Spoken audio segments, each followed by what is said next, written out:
यो चाहिँ दक्षिण कोरिया स्थित एउटा अन्डा दिने कुखुरा फारम हो। यो कुखुरा फारमभित्र करिब 42-40 हजार कुखुराहरू यसै गरी रमाई अन्डा दिइरहेका छन्। करिब 1 वर्षदेखि दिइरहेका छन् र अझै 1 वर्ष यो कुखुराले अन्डा दिइरहन्छ। यो दक्षिण कोरियामा एकदमै सानो कृषि फारम अन्तर्गतको यो कुखुरा कम्पनी हो, जसमा म स्वयं कार्यरत छु। यसरी राखिएको हुन्छ यसमा एडजस्ट फ्यानहरू टक्क। यो चाहिँ आफ्नो समय र मौसम अनुसार अटोमेटिकली चल्ने गर्छ। यो स्वचालित हुन्। यहाँ चाहिँ कुखुरा 8 तलामा छन्। कुखुरा प्रत्येक तलामा अन्डा आउने बेल्ट, गोबर जाने बेल्टहरू हुन्छन्। यस्तै गरी अन्डा आउनको लागि अन्डा आइरहेको देख्न सक्नुहुन्छ तपाईँहरू। यहाँ अन्डा आइरहेको छ 2टा बेल्टहरूबाट। म एउटा बिचमा 2टा खानको बिचबाट मैले भिडियो बनाइरहेको थिएँ। त्यसैले यो यस्तै गरी 10वटा लाइनमा अन्डा आइरहेको छ एकैचोटिबाट। यसरी प्रत्येक खानमा प्रत्येक तलामा यस्तै गरी बेल्टबाट आएर यो लिफ्टबाट सर यो लिफ्टले चाहिँ 10वटै लाइनबाट आउने अन्डाहरू लिएर गइरहेको हुन्छ। यहाँ चाहिँ तापक्रम म्यानेज गर्नेहरू, पङ्खा चलाउनेहरू सबै बिजुलीको, दाना जानेहरू सबै बिजुलीको सिस्टम यहाँनिर छ। हाम्रो चाहिँ यसरी बसेको छ। उहाँबाट अन्डा गइरहेको देख्न सक्नुहुनेछ। यसरी अन्डा आउँदैछ र यसरी जाँदै गर्छ। यसरी आइरहेकै हुन्छ, गइरहेकै हुन्छ। यो अटोमेटिक सिस्टम अन्तर्गतको यो अत्याधुनिक खोरमा अन्तर्गत पर्छ हाम्रो खोर। यो पुरानो प्रणाली अन्तर्गतको खोर होइन, यो नयाँ प्रणाली, एकदमै अत्याधुनिक प्रणाली अन्तर्गत। यहाँबाट भित्र गयो, चट्ट यहाँबाट भित्र गइसकेपछि अन्डाहरू म फेरि एकचोटि घुमाएँ।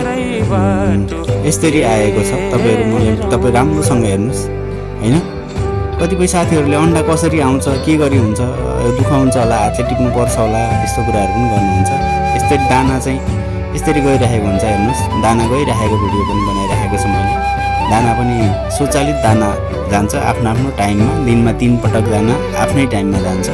यसलाई चलाइरहनु, हेरिरहनु, हातले दिइरहनु पर्दैन। अन्डा निक्लिरहेको छ, आइरहेको छ, चेनहरू घुमिरहेको देख्न सक्नुहुन्छ तपाईँहरू। यो स्वचालित हो, मान्छेले चलाउने होइन यसलाई। मेसिनले आफै चलाउँछ, समयअनुसार आफै चल्छ, आफै तल जान्छ, आफै माथि आउँछ। यसरी यो अन्डाहरूको काम भइरहेको हुन्छ। यो चाहिँ दिनमा एकचोटि मात्रै 8औँ तलादेखि 1 तलासम्म दिनमा एकचोटि मात्रै निकाल्छौँ हामीले अन्डा। अब यसरी दगुरिरहेका अन्डाहरू कहाँ जान्छन्, के गर्छन् भन्ने त कौतूहल थाहा अवश्य पनि होला तपाईँहरूलाई। मैले अगाडिको भिडियोहरूमा सबै देखाउने छु। अब यहाँबाट आएका अन्डाहरू त्यहाँबाट गएपछि टक्क यहाँ आउँछन्। यसरी यो फुन्की जमबाट, यो जङ्सनबाट अर्को लिफ्टमा चढेर यिनीहरू चाहिँ अन्डाको गोदामतिर प्रस्थान गर्छन्। यहाँदेखि अन्डाको गोदामतिर जाने क्रममा छन्।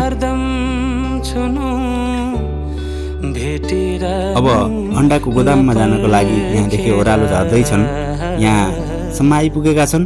यहाँदेखि धोइ पखाली गरेर, यो चाहिँ सेछक्की भन्छ, धुने मेसिन, यहाँ सुकाउनको लागि पङ्खा पनि चलाइराखिएको छ।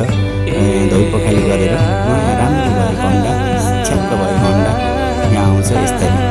र यहाँबाट अब हाम्रो सनबेल सुरु हुन्छ। ठुलो अन्डा, सानो अन्डा छुट्याउने यो सबै कम्प्युटरले गर्छ।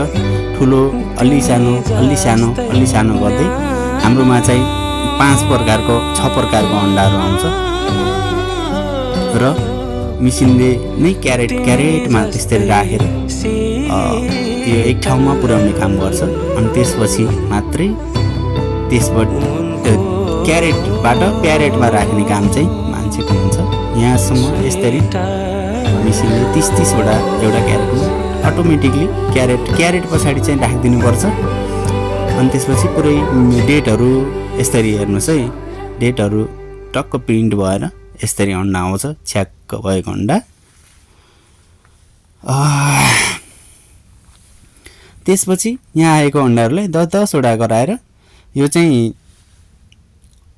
त्यो सानो ठुलो छुट्टाएर यो लाइनबाट एक घण्टा लाइनमा दुईतिर जान्छ, दुईतिरबाट सानो सानो ठुलो छुट्टाएर प्रिन्ट भएर जान्छ है। यसरी आउँछ आफ्नो आफ्नो ठाउँमा। यसरी अन्डाको काम हुन्छ कोरियामा। कतिपय साथीहरूले हातले टिप्नु पर्छ होला, गाह्रो हुन्छ होला, अन्डा त्यत्रो धेरै अन्डा कसरी टिप्नु